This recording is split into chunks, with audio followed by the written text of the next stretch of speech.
اب اس میں ایک اور بات ہے، گوشت ہی کے حوالے سے بات ہوئی، آپ نے بھی ایک سوال کیا تھا، تو چلتے چلتے اسی چیپٹر میں ایک اور حدیث نقل کی گئی ہے کہ جو گدھے ہیں، عام طور پہ ڈنکی جو پھرتے رہتے ہیں، ان کا کیا حکم ہے؟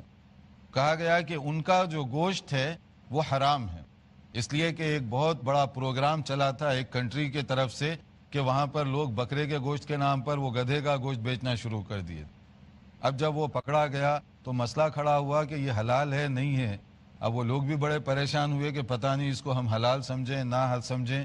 وہ تو وہ حلال حرام کے طور پہ نہیں کر رہا تھا، وہ تو دھوکہ دے رہا تھا۔ جب آپ گوشت پیس پیس کر دیں تو کم لوگوں کو معلوم ہوگا، ورنہ زیادہ لوگ تو سمجھیں گے کہ ماشاءاللہ بکری کا گوشت سستا ہو گیا، تو وہ سستا سمجھ کر لینے لگ گئے تھے۔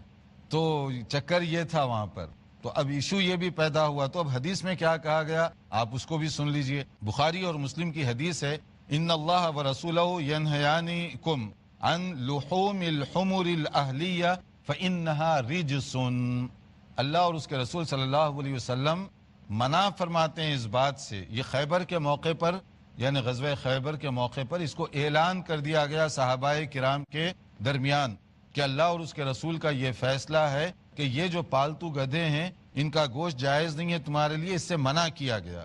فَإِنَّهَا رِجْسٌ، کیونکہ یہ تمہارے لیے نجس ہے، تو اس سے منع کیا گیا۔ اور اس کے مقابلے میں جو وحشی یعنی جنگل میں رہنے والے ہیں وہ ایک الگ ذات ہے، وہ اس کی ایک الگ قسم ہے، وہ جائز ہے۔ لیکن ہم اس وقت بات کر رہے ہیں ڈنکی، جو عام طور پہ گدھے عام محلوں میں بازاروں میں دکھائی دیتے ہیں، اس کا گوشت کھانا ناجائز ہے، اس سے منع کیا گیا۔ تو یہ بھی مسئلہ کلیئر ہو گیا یہاں پر۔